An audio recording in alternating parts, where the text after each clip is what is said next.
동물 사료와 유아식품에 들어있는 미네랄의 종류 비교. 캔사스주 토피카에 있는 힐스 패킹 회사에서는 사이언스 다이어트라는 첨단 기술을 이용한 동물 사료를 생산하는데 개밥도 생산합니다. 그 회사에 한번 편지를 써서 개밥에 정확히 몇 가지 미네랄이 들어있냐고 문의를 해보십시오. 대답은 40가지의 미네랄이 들어있다고 할 것입니다. 세인트루이스에 있는 체커보드 스퀘어에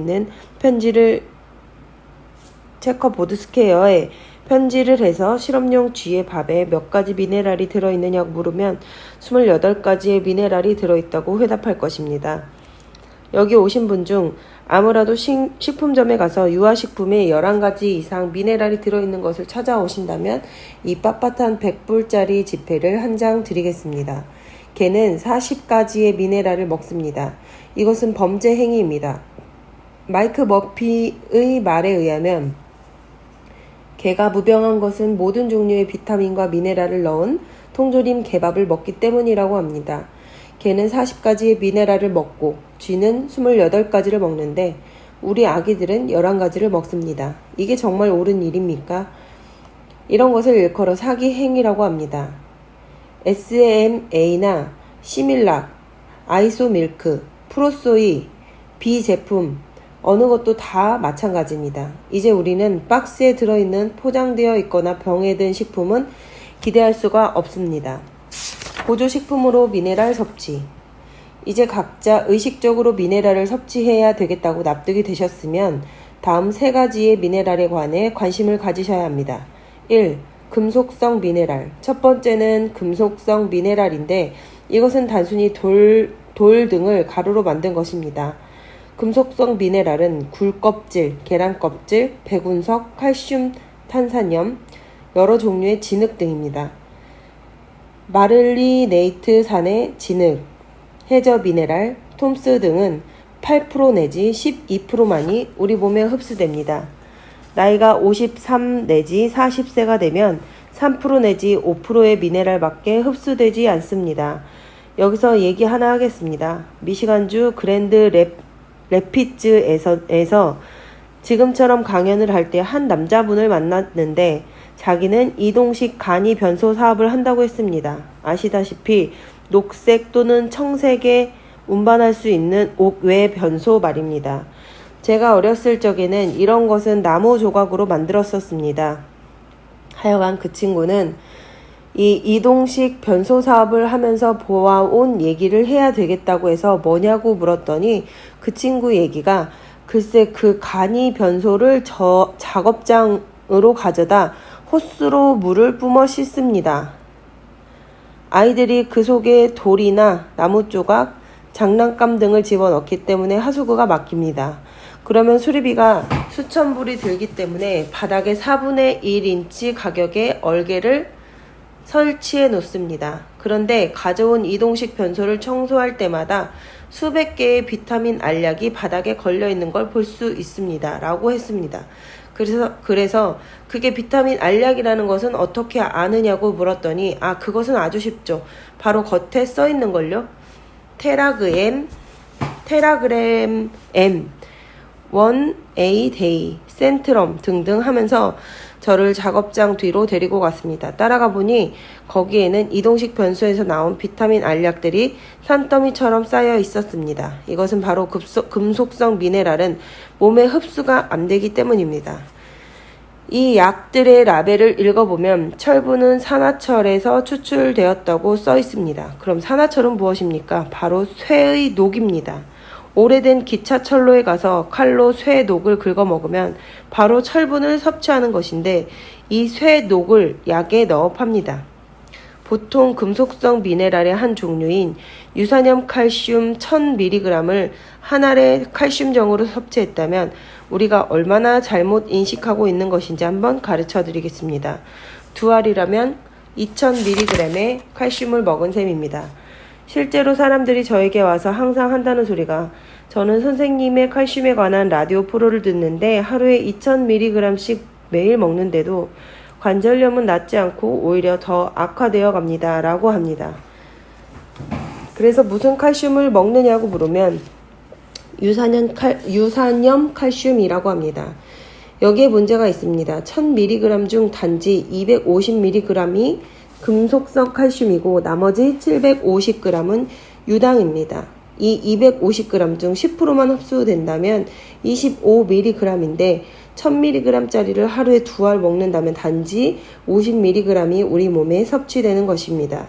따라서 필요한 양을 섭취하려면 하루에 90알의 칼슘정을 먹어야 합니다. 그래서 한 끼마다 칼슘을 30알 먹어야 하는데 아직도 섭취해야 할 미네랄은 59종이 더 남았습니다. 한편 모든 비타민을 자연식, 즉 음식으로부터 섭취하고자 하는 사람이 있습니다.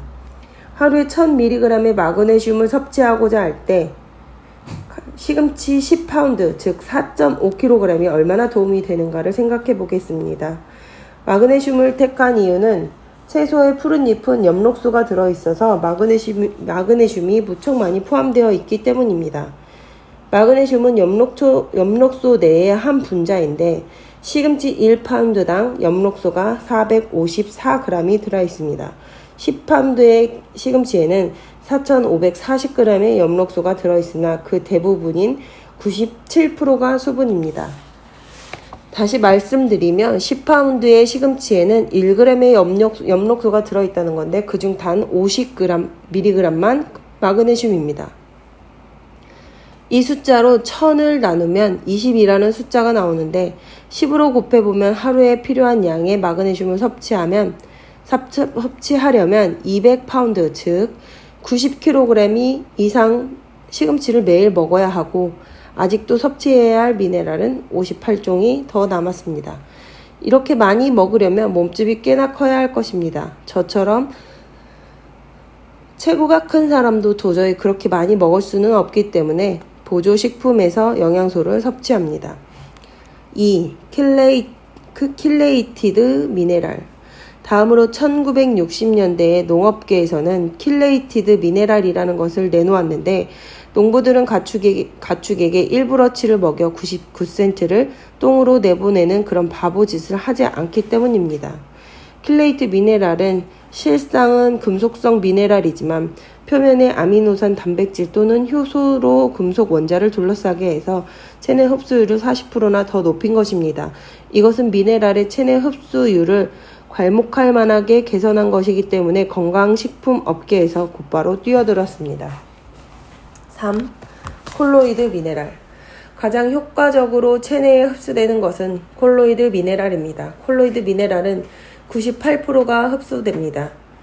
킬레이트 미네랄보다도 2배 반이나 흡수가 더 잘 되고 금속성 미네랄보다는 10배나 더 잘 흡수됩니다. 이것은 액체입니다. 알약도 아니고 분말도 아니고 캡슐에 들은 것도 아닙니다. 아주 작은 밀입자로 적혈구의 7000분의 1 크기입니다. 각 밀입자마다 마이너스 전기를 띠고 있습니다. 우리 내장의 내벽은 플러스 전기를 띠고 있어 콜로이드 미네랄은 장의 내벽의 자력 또는 전기적 힘으로 이끌리게 되는데 이상의 3가지 이유 때문에 사실상 콜로이드 미네랄은 98%가 우리 몸에 흡수됩니다. 식물은 콜로이드 미네랄에 있어서 턱 흥미로운 역할을 합니다. 이미 말씀드렸듯이 식물은 자체적으로 미네랄을 만들어내지 못합니다. 농토에 미네랄이 없으면 식물은 미네랄을 자체적으로 만들어내지 못합니다. 미 국회 서류 번호 264번에 우리의 농토에는 더 이상 미네랄이 없다고 한 거 기억하시죠? 식물은 금속성 미네랄을 흙에서 뽑아 올립니다. 식물은 이를 액체 상태로 해서 식물 섬유를 만들고 우리는 이 미네랄을 섭취해 몸속에 저장하고 사용하게 됩니다. 이렇게 우리는 미네랄을 액체 상태로 저장고에서 사용처로 운반합니다. 우리의 토양에는 더 이상 금속성 미네랄이 없기 때문에 우리의 식물이나 동물에는 콜로이드 미네랄이 별로 없습니다. 중대한 문제죠. 120이나 140세를 산 사람들에게는 한 가지 공통점이 있습니다. 그들은 모두 해발 8,500m에서 14,000피트의 고산지대에 살며 1년에 2인치 미만의 비가 오거나 혹은 눈이나 비가 전혀 오지를 않으며 이슬도 맺히지 않는 대단히 건조한 것입니다. 그들이 마시는 물이나 농사짓는 물은 우리가 빙하 밀크라고 부르는 액체입니다. 이 지역의 빙하는 1년에 4인치씩 바위를 깎아내립니다. 60 내지 72 종류의 미네랄을 함유하고 있기 때문에 빙하 밑으로 흘러내려오는 물은 에비앙 워터나 가이거 워터처럼 맑지가 않습니다. 유리컵에 담아놓고 보면 마치 저지 밀크처럼 황백색 또는 청백색을 띱니다. 우유처럼 보이기 때문에 티티카카나 티베트에서는 빙하 밀크라고 부릅니다. 그들은 이것을 마시고 사는데 35 내지 40세가 될 때까지는 섭취한 미네랄의 8% 내지 12%를 흡수하다가 그 이후에는 3% 내지 5%를 흡수하게 되는데 2500년에서 5000년 동안 그렇게 살아왔습니다. 더욱 중요한 것은 이 물로 농사를 짓고 과거 500년에서 5000년간 해마다 농작물을 추수해 왔습니다. 그들은 당뇨병도 없고 심장병도 없고 고혈압과 관절염도 골다공증도 암도 백내장도 없을 뿐만 아니라 기형아도 낳지 않습니다. 세금도 없고 의사도 없는데 그들은 무병하게 120세에서 140세를 삽니다. 콜로이드 미네랄이 중요합니다. 네, 꼭 중요하다고 단언합니다. 매일 미네랄을 복용하지 않으면 그만큼 몇 시간 또는 며칠씩 수명을 단축하는 것입니다. 우리들 대부분은 혼사스나 티베트나 티티카카를 찾아가지 않습니다. 왜냐하면 거기에는 캔모어 주방시설도 없고 자동차도 없고 TV도 전기도 냉난방 시설이 된 주택도 없기 때문입니다. 그러나 그들은 콜로이드 미네랄이 있습니다. 미국에서 이 콜로이드 미네랄을 구하려면 꼭 한 곳이 있는데 그곳은 남부 유타주 선사시대 계곡입니다. 지질학자에 의하면 7,500만 년 전 이 협곡 양쪽 벽과 강 바닥에는 60 내지 72종의 미네랄이 있었는데 그곳에서 자라는 나무와 풀이 이 금속성 미네랄을 모두 흡수해 식물 섬유 내에 콜로이드 미네랄을 생성했습니다. 그럴 즈음 이 계곡에 화산이 폭발했고 얇은 층의 진흙과 화산재가 이 식물들을 모두 덮어 압축했습니다. 진흙과 화산재가 얇아 지나치게 강한 압력으로 누르지 않아 석탄이나 석유로 변하지도 않았고 또 이 지역이 대단히 건조해서 화석이 되지도 않았습니다. 돌로 변하지 않았다는 말입니다. 오늘날 땅 밑을 깊이 뚫어보면 아직도 건초가 나옵니다. 저는 건초 더미를 많이 날라봤기 때문에 건초가 어떻게 생겼는지 아는데 이건 정말 건초입니다. 지질학자에 의하면 7,500만 년 된 건초입니다. 아직도 풀이나 잎사귀도 볼 수 있고 작은 나뭇가지나 솔방울 또는 나무 껍질 등을 볼 수 있습니다. 이 압축된 원료를 아주 작은 분말로 갈아서 2-3주 여과된 지하수에 담가 놓아 비중이 대단히 무거운 3.0에 이르면 한 쿼트당 38g의 콜로이드 미네랄이 들어있게 됩니다. 12년 내지 15년 전에 사람들은 기뻐서 여기저기 뛰어다니며 말했습니다. 이봐요, 내 관절염이 나아졌어요. 내 당뇨병이 나아졌어요. 내 초기 백내장이 나아버렸어요. 내 흰머리가 다시 검어졌어요. 내 무릎 관절염이 나아졌어요. 사람들은 그 속에 코티졸이나 프로토졸 항생제 또는 어떤 약품 등을 넣었으리라고 생각했습니다. 그래서 2년 동안 걸쳐 검사해보니 그 속에는 단지 60가지의 콜로이드 미네랄이 들어있을 뿐이었습니다. 끝맺는 말. 닥터 월렉이 끝으로 몇 말씀 드리겠습니다. 자신있게 결정을 내릴 수 있는 능력은 올바른 지식에서 옵니다. 저희 강연이 유익했기를 바랍니다. 올바른 천연 영양소를 매일 섭취함으로써 건강하고 오래 살기 위해 필요한 조치를 취해야 합니다. 미네랄은 항생제와 다릅니다. 한 열을 복용하다 그만두는 처방약이 아닙니다. 산소가 우리에게 필요한 것처럼 콜로이드 미네랄도 항상 필요한 것입니다. 평생을 두고 매일 우리는 90가지의 필수 영양소가 필요합니다. 전 세계 수백만 명이 저의 강연을 듣고 하루도 거르지 않고 미네랄을 복용하기로 했습니다. 건강 장수하시기를 바랍니다. 닥터 월렛과의 인터뷰 형식이라 넘어가겠습니다. 2. 미네랄의 종류 및 기능. 1. 미네랄은 영양상 불가결의 물질. 미네랄이란 인체의 성장과 유지 및 생식에 비교적 소량이 필요한 무기질 영양물질인 광물질을 말한다. 인체 구성 성분 중에 미네랄이 차지하는 비율은 체중의 약 4%밖에 되지 않으며 나머지 96%는 앞의 4원소인데 그중 탄수화물, 지방, 단백질과 같은 대량 영양소가 30% 정도이고 55에서 70%는 물과 매우 적은 양의 비타민이다. 탄수화물, 단백질, 지방 및 일부 비타민은 탄소로 알려진 화학물질의 혼합물로서 생물체 내에서 합성이 가능하지만 땅에서 나오는 미네랄은 분자 구조에 탄소를 함유하고 있지 않으므로 에너지를 내지 못하고 인간을 포함한 지구상의 어떠한 생물체도 합성하지 못하며 단일 원소 그 자체가 바로 영양소이다. 따라서 미네랄은 식품을 통해서 반드시 섭취해야 하는 필수 영양소이다. 2. 미네랄의 종류. 1. 다량 원소와 미량 원소. 미네랄은 인체 내의 함유량에 따라 크게 두 가지로 분류되는데 체중의 0.05% 이상이거나 1일 섭취 권장량이 100mg 이상인 무기질을 다량 원소, 체중의 0.05 이하로 존재하거나 1일 섭취 권장량이 100mg 미만인 무기질을 미량 원소로 분류한다. 다량 미네랄에는 칼슘, 인, 황, 칼륨, 나트륨, 염소, 마그네슘 등 7가지가 있다. 이들 원소는 인체 구성의 약 3.5%를 차지하고 있는데 우리의 신체에는 각각의 성분이 충분히 함유되어야 한다.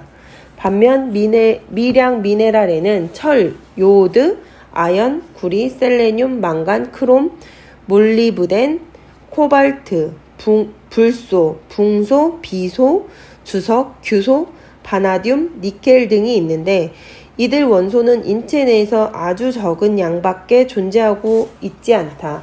2. 유기 미네랄과 무기 미네랄. 미네랄은 유기성 또는 활성 미네랄과 무기성 또는 불활성 미네랄로 나눠지는데 공기, 흙, 물 속에 함유된 미네랄은 대부분 사람이나 동물이 소화 흡수할 수 없는 무기 미네랄이고 식물이나 동물, 어류에 함유된 미네랄이 사람이 소화 흡수할 수 있는 유기 미네랄이다. 무기 미네랄은 식물만이 필요로 하며 식물의 광합성 작용에 의해 유기 물질로 전환되지 않고는 인체 내에서 소화될 수 없다. 동물은 이와 같은 능력이 없어서 유기체인 자기 자신을 유지하기 위하여 다른 유기체를 먹어야 살아갈 수 있다. 아무리 흉년이 들어도 흙을 파먹고는 살아남을 수 없으며 촉은 목피라는 유기질을 먹어야 생명이 부지된다. 초식동물들은 풀만 먹고도 풍만한 육체가 만들어지고 또한 유지된다. 깎아놓은 사과가 벌겋게 변하는 것은 사과 속의 유기철분이 산화하기 때문이다.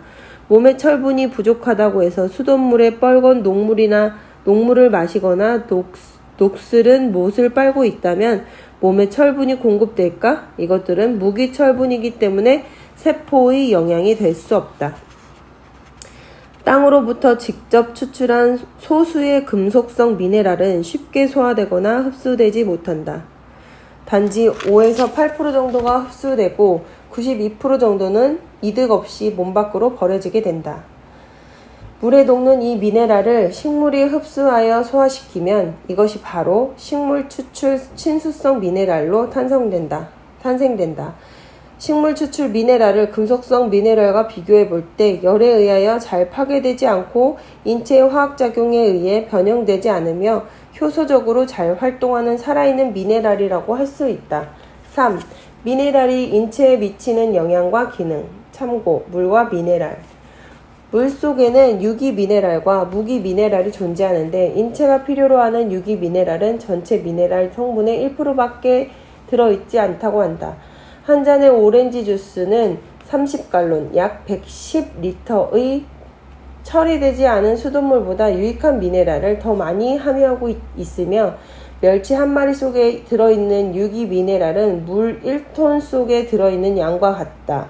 그래서 저명한 과학자이며 미네랄에 관해 세계적 권위자인 헨리 A. 슈레더 박사는 인체가 필요로 하는 물 속에 든 미네랄은 식품 속에 든 미네랄에 비해 중요한 것이 아니다 라고 하였으며 아메리칸 메디컬 저널지는 인체가 필요로 하는 미네랄은 거의가 식품을 통해서 충족되며 음료수를 통하여 되는 것은 아니다 고 기술하였다.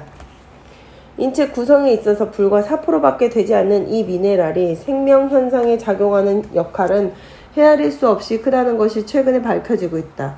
근래에 와서 학자들은 미네랄에 관한 새로운 지식을 이제까지 발병의 예방 및 진료 분야의 모든 지혜보다도 더욱 중요한 분야에 속하게 하는 것으로서 새로운 의학의 개척을 위한 밝은 길잡이가 되고 있다고 말한다. 미네랄에 큰 관심을 가지고 탐구하는 많은 학자들은 미네랄은 바로 20세기에 남아있는 가장 기묘하고도 심각한 과제이며 경이적인 미래를 여는 열쇠라고 생각하고 있다. 미네랄은 우리의 생명에 있어서 아주 중요한 역할을 할 뿐만 아니라 미네랄을 많이 섭취하게 되면 노화를 지연시킨다는 것은 잘 알려진 사실이다. 더불어 스트레스와 환경공해가 증가됨에 따라 미네랄, 특히 아연, 칼슘, 철의 필요 요구량이 점점 높아지고 있다. 그러나 건강 유지에 미네랄이 너무나도 중요하다는 사실을 모르는 사람이 많다. 1. 신체의 구성 성분. 미네랄은 신체의 각 부분을 형성한다. 신체를 구성하는 많은 미네랄 중에는 칼슘과 인은 뼈와 치아 같은 경조직을 구성하는 데 중요하다. 뼈와 치아의 칼슘, 인, 불소 등의 농도는 경조직의 발달에 많은 영향을 준다. 아연, 구리, 망간은 연결 조직의 형성에 필수적이다. 또한 인체 내에서 많은 중요한 기능을 하는 호르몬, 효소, 비타민 등은 미네랄을 구성 성분으로서 함유한다. 2. 산, 염기의 균형. 미네랄은 식품으로부터 흡수되어 신체 내에 분포한다. 조직이나 체액 속에 들어있는 미네랄은 많은 대사 반응에 필요한 산도 혹은 염기도를 정상적으로 유지하도록 조절한다. 여러 미네랄 중에서 어떤 미네랄은 신체를 산성 쪽으로 또 어떤 미네랄은 염기 쪽으로 이루어지도록 하는 경향이 있기 때문이다. 혈액 조직, 세포들의 적절한 산도 혹은 염기도는 비록 다르지만 미네랄은 체내에서 적정한 pH를 유지하도록 조절한다. 3. 삼투압 조절. 혈관이나 세포에 들어있는 물이 한 곳으로부터 다른 곳으로 옮겨지려면 삼투압 현상에 의해서 반투과성 세포막을 통과해야 한다. 세포막을 투과하여 세포 내외로 이동하는 물의 방향과 양은 미네랄의 농도에 의해서 결정된다. 미네랄의 균형이 이루어지지 않는 경우에는 체액의 축적 또는 탈수를 일으키기도 한다. 4. 대사의 촉매작용. 미네랄은 신체 내에서 일어나는 여러 가지 반응에서 촉매의 기능을 한다. 마그네슘은 탄수화물, 단백질, 지방의 분해, 합성 과정에 필요하며 그 외에 구리, 칼슘, 망간, 아연 등 많은 종류의 무기 원소들은 체내의 이화작용 및 동화작용에서 촉매로서 또는 효소의 구성 성분으로 필요하다. 또한 몇몇 영양소의 흡수율은 미네랄에 의해서 더 증가되기도 한다. 4. 왜 미네랄이 부족한가? 오늘날 자연의 질서와 멀어져가는 우리의 식생활에서 오는 영양의 불균형이 문제가 되고 있다. 그 중에서도 특히 화학 농법으로 말미암아 토양의 미네랄 사이클의 붕괴가 심각하다. 수백만 년 전 지구의 표면에는 수십 가지의 미네랄이 가득했고 그곳에서 자라난 선사식물들도 미네랄을 풍부하게 함유하고 있었다. 식물은 자라나면서 흙으로부터 미네랄을 흡수한다. 수백만 년을 거치는 동안 여러 차례의 지각 변동이 있었고 인간이 땅을 경작하기 시작한 때부터 바람과 비, 땅 고르기 등으로 인한 지대의 침식과 화학 비료들의 무차별적 사용으로 미네랄이 점차 부족하게 되었다. 토양의 미네랄 사이클은 퇴비와 가축의 분뇨 등 유기질 비료 등에 의해 유지되는 것인데 미네랄 사이클이 차단된 토양에서 생산된 농산물에는 미네랄이 결핍되어 있을 수밖에 없으며 이와 같은 농산물을 먹을 수밖에 없는 현대인들은 아무리 많이 섭취하더라도 인체에 필요한 충분한 양의 미네랄을 얻지 못하게 되어 인체의 미네랄 사이클 역시 붕괴될 수밖에 없다. 5. 왜 미네랄을 보충해야 하는가? 건강에 미네랄이 풍부한 음식이 중요하다고 해도 눈으로 식별할 수가 없을 뿐만 아니라 맛에 있어서도 미네랄이 다소 부족하다고 해도 알 수가 없다. 다만 오랜 기간 동안 미네랄이 부족한 식품을 먹었을 때 건강이 나빠지고 병이 생기는 것이다. 날로 격증해가고 있는 성인병과 현대인들의 반건강 상태의 가장 큰 원인은 바로 미네랄의 결핍이라는 것이 의학상의 상식이 되고 있다. 대다수의 사람들이 미네랄이 궁극적인 건강을 위해서 반드시 필요한 것이라고 느끼지만 그 필요한 양만큼 섭취하지 않고 있다. 음식을 통한 미네랄 공급이 힘들어진 요즘에 미네랄의 공급 프로그램을 시작하는 것이 반드시 필요하게 되었다. 인간의 건강을 위해서는 90여 가지의 기초 영양물들이 필요하다. 4개의 식품군에서 이 영양물들을 모두 얻는 것은 불가능하다. 그러므로 미네랄을 보충해 주어야 한다. 대부분의 의사들은 건강을 유지하는 데 필요한 모든 영양물들을 얻기 위해서는 매일매일 4개의 기초식품군에 포함된 각각의 음식을 먹어야 한다고 추천한다. 고기, 단백질, 과일, 야채, 빵, 곡물, 유제품 등. 닥터 월렉은 4대 기초식품군의 음식에서 질병을 막는 데 필요한 모든 영양소를 얻을 수 없다고 그의 유명한 죽은 의사는 거짓말을 하지 않는다에 기록하고 있다. 닥터 월렉은 미국 대중의 4대 기초식품군에 대한 믿음의 불행한 결과가 관절염, 암, 당뇨병, 심장병 등과 같은 만성퇴행성 질환의 발생을 엄청나게 증가시켰다고 주장하고 있다. 과거 40년에 걸친 방대한 대다수의 병들은 콜로이드 미네랄의 공급으로 쉽게 막을 수 있다고 닥터 월렉은 말하고 있다. 닥터 월렉의 핵심적인 주장은 다음과 같다. 인간의 건강에 있어 필요 불가결한 90여 가지의 영양물들이 있다. 이 영양물들 중 어느 한 가지라도 상당량 결핍된다면 평균 10여 가지의 질병을 불러올 수 있다. 예를 들면 구리의 부족은 세치와 동맥류, 발작 등을 일으킬 수 있다. 90여 가지의 기초 영양물은 크게 아미노산, 지방산, 비타민, 미네랄 4개의 카테고리로 나눌 수 있다. 만일 배운 대로 완벽하게 식생활을 한다면 필요한 모든 아미노산, 지방산, 비타민은 충분히 섭취할 수 있다. 그러나 섭취하는 음식의 종류나 양에 관계없이 필요한 미네랄을 모두 얻기란 실제적으로 불가능한 일이다.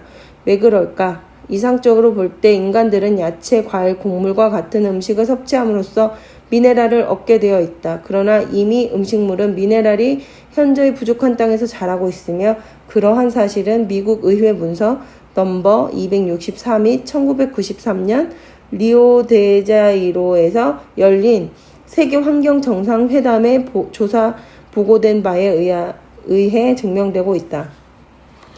미네랄은 아미노산, 지방산, 비타민을 사용하는 신체 기능의 촉매 역할을 한다.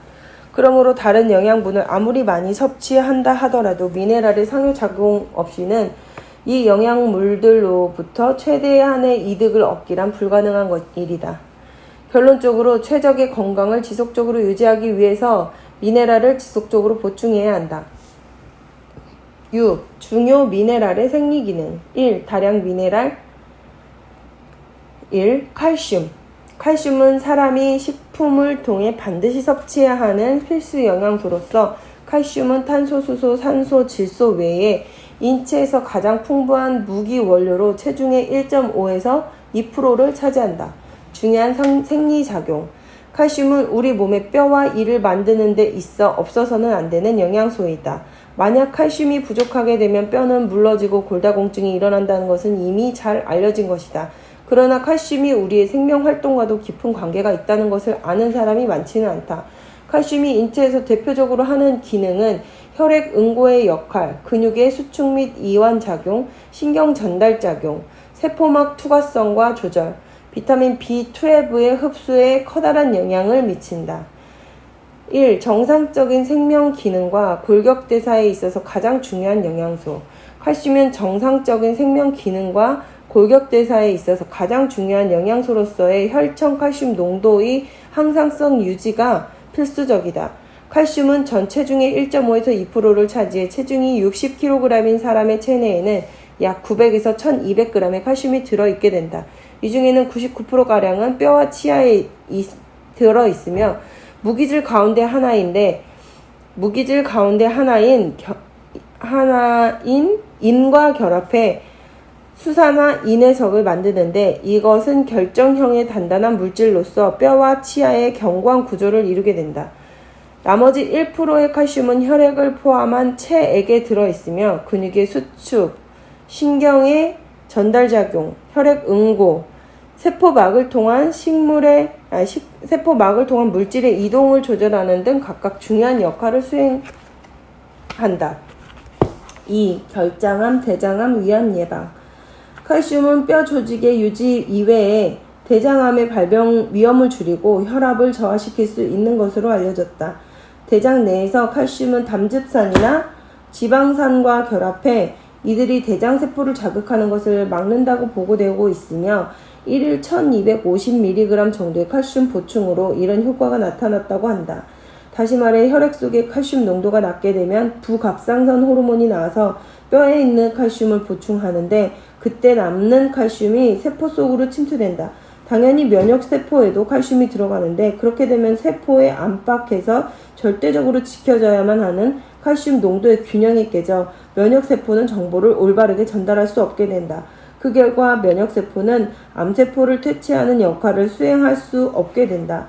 이 같은 면역세포의 이상을 막기 위해서 칼슘을 충분히 섭취해야 한다. 칼슘을 섭취하려면 면역세포가 정상적인 기능을 수행, 암세포를 초기에 퇴치할 수가 있는 것이다. 만약 칼슘을 부족하게 섭취하면 반대로 세포 내의 칼슘량이 증가되는 현상인 칼슘 패러독스가 일어나 암 유전인자의 작용이 조장돼 세포가 증식한다. 그렇기 때문에 암세포로 인해 세포가 증식되는 것을 막기 위해서는 세포 속에 필요 이상의 칼슘이 침투되지 않도록 해야 한다. 따라서 칼슘을 충분히 섭취할 필요가 있는 것이다. 실제로 칼슘이 암 예방에 유효하다는 것은 여러 연구에서 밝혀졌다. 미국의 슬론 캐터링 기념 암센터에선 흥미있는 연구 성과를 발표한 바 있다. 즉 식사에서 칼슘 섭취량을 늘리면 설령 암가계인 사람의 경우라도 결장암이 예방될 수 있다는 것. 연구자들은 임상 연구에서 칼슘 섭취량과 결장 상피세포의 증식 저하 간에 유익한 상관성이 있는 것으로 확인했으며 이것은 결장암의 위험성을 저하시키는 징표라고 말하고 있다. 또한 미국의 한 전기회사 노동자들을 대상으로 19년간 걸쳐 칼슘이나 비타민 D와 대장암의 관계에 대해 조사한 결과도 보고된 바 있다. 조사 결과 대장암에 걸린 사람은 식사에서 100kcal당 칼슘을 290mg밖에 섭취하지 않은 데 대해 대장암에 걸리지 않은 사람의 경우는 칼슘 섭취량이 328mg이나 되는 것으로 밝혀졌다. 한편 비타민 D엔 칼슘의 흡수를 높이는 효과가 있으며 이는 햇빛을 쬐면 만들어진다. 그래서 햇빛을 쬐도록 하고 비타민 D의 혈중치를 나타내는 수산화 비타민 D를 조사한 결과 그 수치는 대장암에 걸리지 않은 사람들 쪽이 높은 것으로 나타났다. 또한 칼슘이 많이 들어있는 우유에 위암 예방 효과가 있는 것으로도 판명됐다. 따라서 일생 동안 지속적이고도 충분한 칼슘 섭취가 꼭 필요하다. 3. 동맥경화, 고혈압 억제.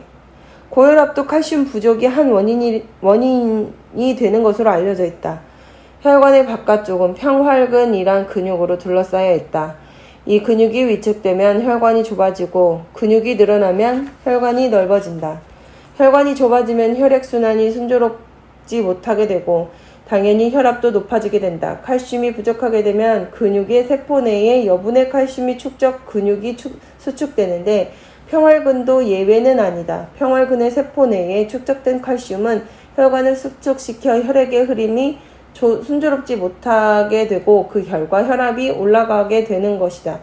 그러면 나트륨의 과다 섭취는 고혈압과 관계없는 것인가? 세포막에는 나트륨과 칼륨을 교환하여 나트륨이 나트륨을 되도록 세포 밖으로 내보내고 칼륨을 세포 안으로 끌어들이고자 하는 작용이 있다.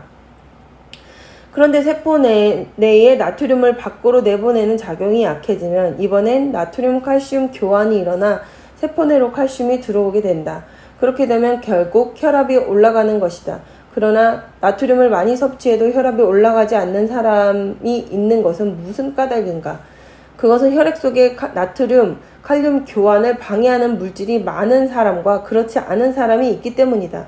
즉 나트륨과 칼륨의 교환을 방해하는 물질이 많은 사람은 그 교환이 방해받는 대신 세포 내에 칼슘이 늘어나게 되고 혈압이 올라가게 되는데, 그 물질이 적은 사람은 세포 내에서 나트륨과 칼슘의 교환이 순조롭게 이루어져서 세포 내에서 칼륨이 축적되지 않기 때문에 혈압이 올라가지 않게 된다. 즉 나트륨의 과다 섭취나 칼슘의 과다 섭취는 모두 세포 내의 칼슘량을 증가시켜 혈압이 올라가게 한다. 또한 나트륨을 과다하게 섭취하면 소변으로 칼슘이 배출되어 칼슘 부족을 촉진한다. 그렇게 되면 나트륨이 배출되지 않아 체내에 축적되는 것.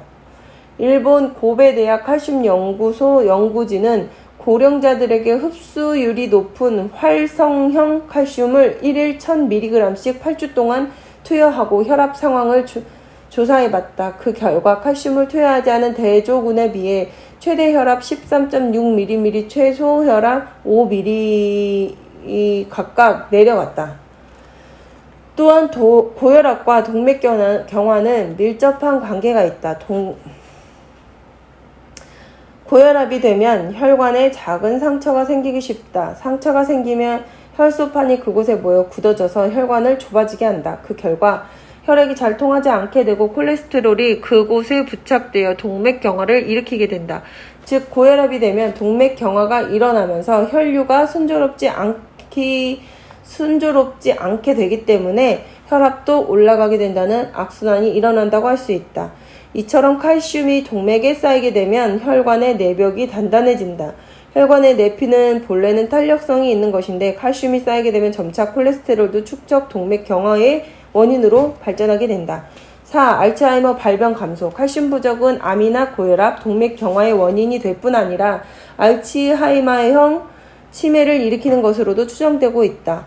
실제로 알츠하이머병 환자는 건강인보다 칼슘 농도가 낮고 혈중 칼슘 농도가 낮고 부갑상선 호르몬 수치도 높게 나타나고 있다. 치매 정도가 심할수록 이 경향은 더욱 두드러지게 된다.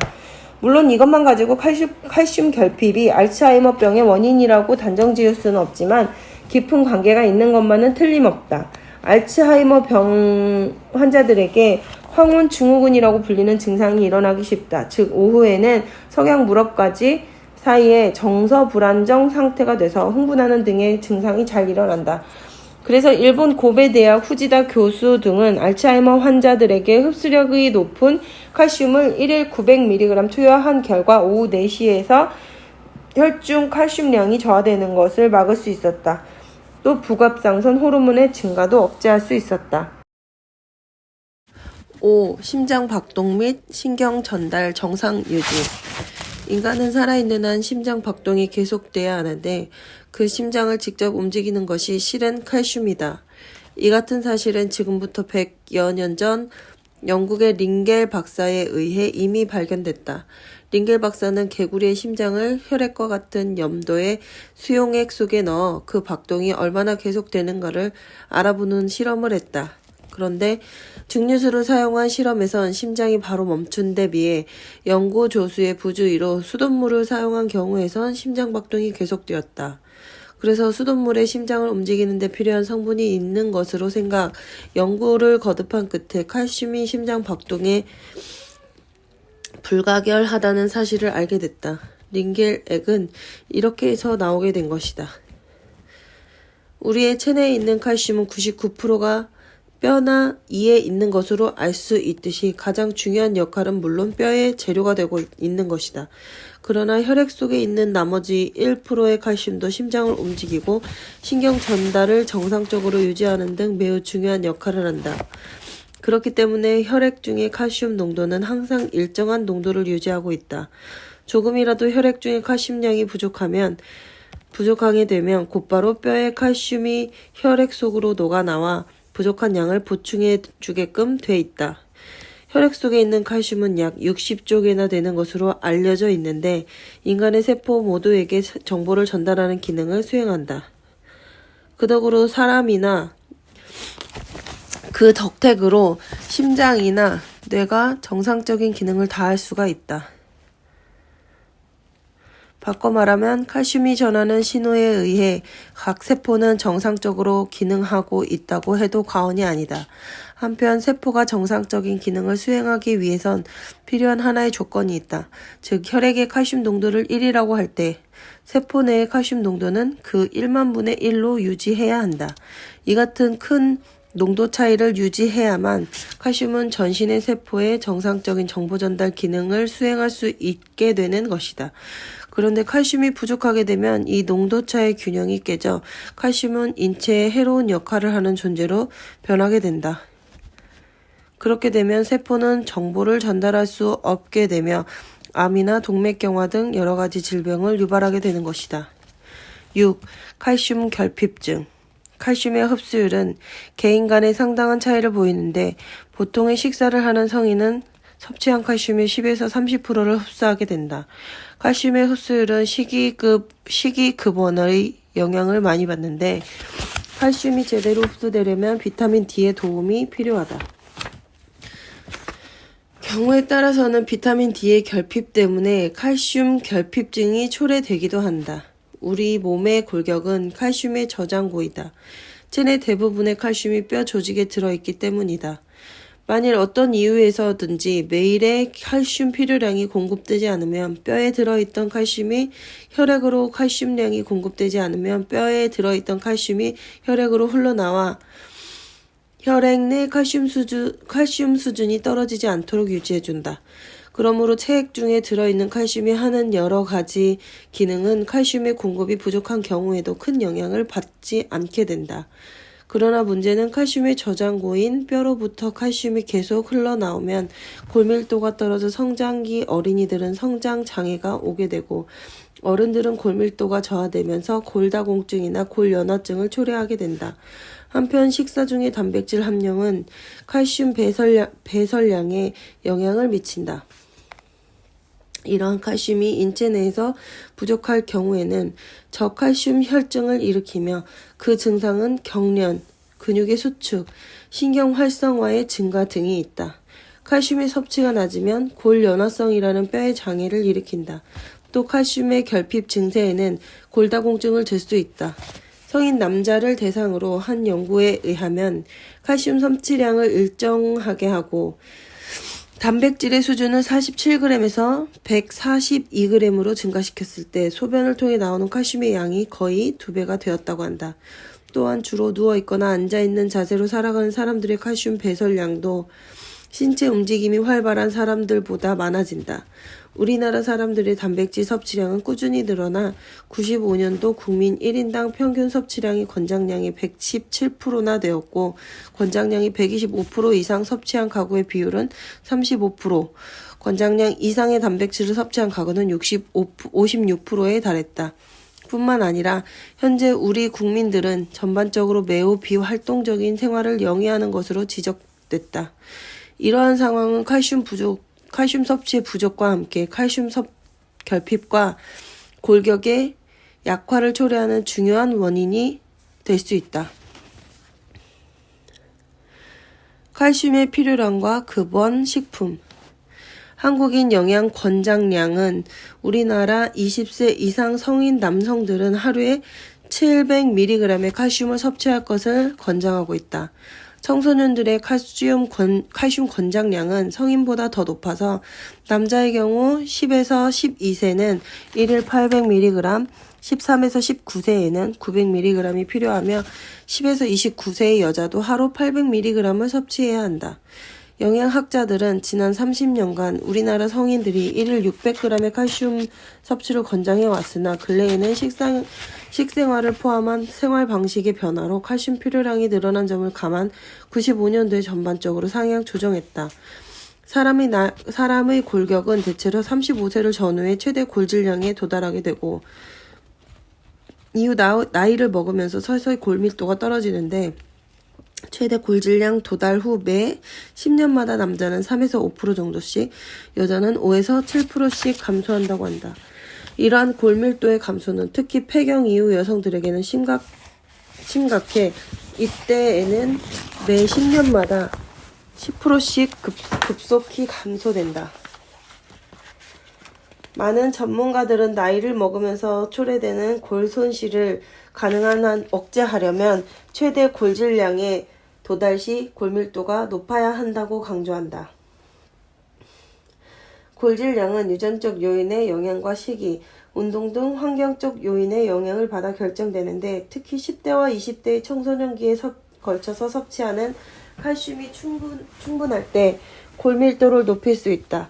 이런 이유로 미국에선 청소년들을 위한 1일 칼슘 권장량을 1200mg으로 하고 있는데, 최대 골질량을 높이기 위해서 필요한 양이라는 판단에 근거한 것이다. 일반적으로 식품 중 칼슘 급 1으로서의 가치는 함량뿐 아니라 체내 이용성에 의해 평가되고 있다.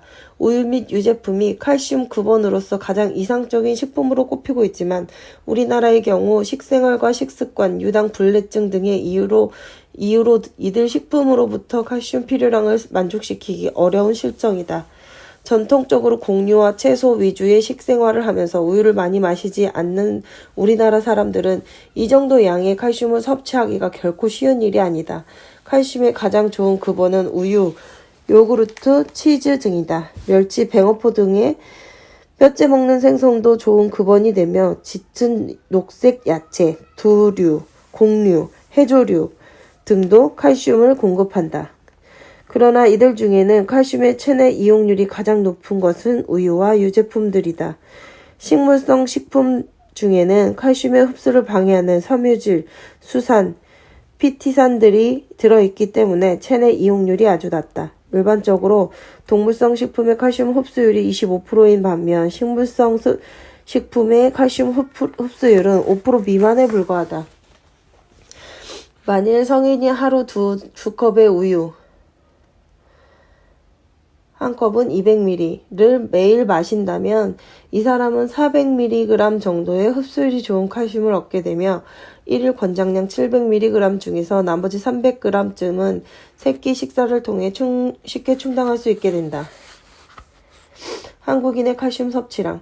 우리나라는 지난 30여 년간 괄목한한 경제의 성장에 힘입어 식생활 내용이 현저히 개선돼 이제는 절대 식량 부족으로 인한 굶주림과 영양실조는 거의 사라졌으며, 최근엔 오히려 과다한 열량 섭취와 기름진 음식으로 인한 비만과 성인성 질환의 발생이 한국인을 위협하는 문제로까지 발전됐다.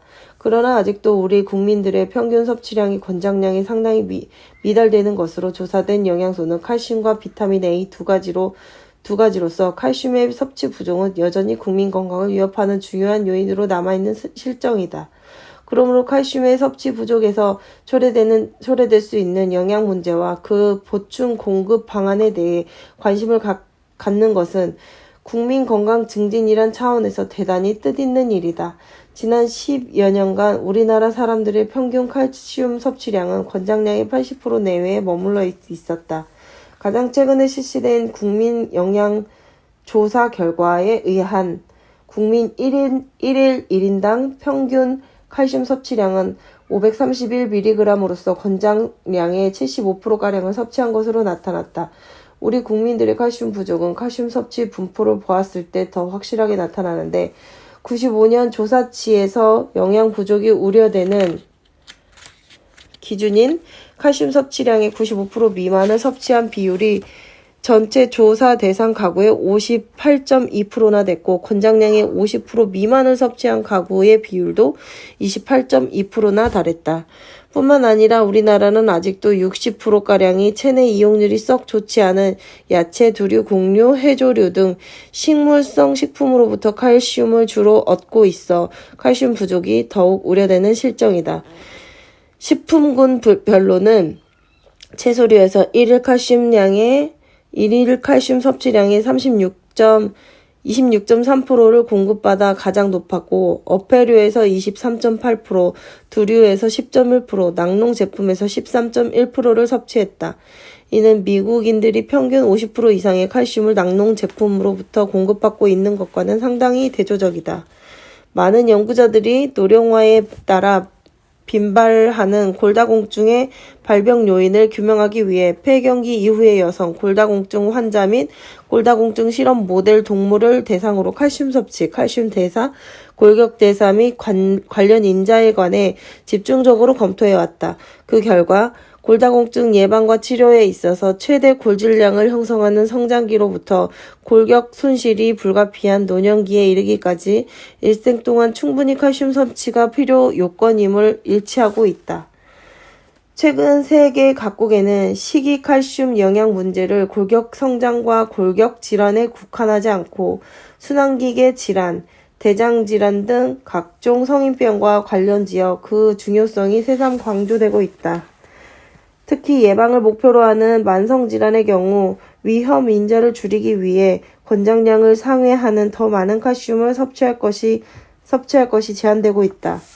이러한 권장 수준의 칼슘 섭취량을 맞추기 위해 칼슘 강화 식품이나 칼슘 보충제의 이용을 필요로 한다. 즉 칼슘은 급원 식품을 통해 공급받는 것이 이상적이라고 할 수 있으나 개인의 식습관, 신체적, 생리적, 환경적인 여러 특징으로 인해 식사로부터 충분히 칼슘을 섭취하지 못할 경우 칼슘 보충제와 복용에 의존해야 할 것이다. 칼슘 섭취가 낮은 우리나라 식생활을 고려할 때 이들 칼슘 보조 식품의 적절한 이용은 칼슘 영양 문제의 하나를 해소하는 데 일조할 수 있을 것으로 기대된다. 두 번째, 성인 남자의 체내에 약 700g 정도 존재하는 인은 칼슘 다음으로 많은 무기질 원소이다. 중요한 생리작용 1. 골격과 치아의 형성. 체내에 존재하는 인의 85%가 칼슘과 결합한 인산칼슘의 형태로 골격과 치아 조직에 함유되어 있다. 2. 에너지 대사. 신체에 함유된 나머지 15%의 인은 거의 모든 세포에 골고루 분포해 있으며 APT, ADP 또는 AMP 분자의 인산결합 형성에 사용된다. 세포를 자동차에 비유하면 이는 휘발유에 해당한다. 3. 핵의 구성분. 이는 세포의 핵 안에 존재하는 핵산 물질의 구성 성분이며 후자는 단백질의 아미노산 서열을 결정짓는 유전 정보를 담고 있다. 이 외에도 이는 수많은 효소 시스템의 보조 인자로 작용하며 체액의 pH를 결정하는 데 일정하게 유지하는 데 관여하며 신장에서의 수소 이온 배설 작용에 관계하며 세포액의 완충 작용에도 관여하며 비타민 B군의 효능을 변화시키는 중요한 역할을 담당하고 있다. 인의 1일 권장량 및 급원식품. 인의 하루 섭취 권장량은 700mg이며 성장기에는 비교적 많은 양이 소요된다. 이는 동식물계에 널리 분포되어 있으므로 정상적인 식사를 하는 경우 결핍될 염려는 거의 없다. 결핍 및 과잉작용. 인이 체내에서 활약하기 위해서는 칼슘과의 비율이 중요한데 1대 1.5가 적당한 비율이다. 만약 인이 너무 많거나 부족하면 칼슘 이용이 악화된다. 곡류 및 동물성 식품에는 칼슘에 비해 인의 함량이 훨씬 높기 때문에 과잉 섭취를 경계해야 한다. 각종 가공식품 및 탄산음료에도 인산염이 식품 첨가물의 형태로 널리 사용되고 있어 인의 과잉 섭취가 초래되어 칼슘 대 인의 균형이 깨져서 신진대사가 원활하지 못하고 뼈에서 칼슘이 용출됨에 따라 뼈가 약해지며 발육부진, 구루병 등에 걸릴 우려가 있다. 장기간 혹은 과량의 제산제를 섭취하는 경우에도 저인산혈증을 일으키고 인의 부족 증상을 나타낸다. 또 항경령성 약제의 이용, 비타민 D의 부족증, 어떤 대사의 비정상적인 상태, 신장의 부적절한 재흡수 등이 인의 부족 증상을 일으킬 수 있다. 세 번째, 칼륨과 나트륨. 나트륨은 세포 외핵의 중요한 양이온으로서 체내에 많은 미네랄 중의 하나이며 칼륨은 세포 내액의 양이온으로서 체내에 나트륨의 2배가량 존재한다. 중요한 생리작용 1. 삼투압 및 산 알카리의 평행 유지. 유기체의 항상성 기능에 필수 불가결한 요소가 되고 있는 칼륨과 나트륨은 체내에서 수소 이온과 교환이 가능한 염기를 형성함으로써 산 알카리 평형에 관여하여 세포 내외의 삼투압을 유지시키는 데 크게 관여하고 있다. 2. 혈압 유지작용. 세포 외액을 조절하여 혈압을 유지하는 작용을 한다. 즉 혈장 내에 나트륨 농도가 약간만 증가하여도 동맥혈압에 큰 영향을 주며 혈장 칼륨의 미세한 변화도 심장 운동에 큰 영향을 미친다. 3. 신경 자극 전달 및 근육 수축.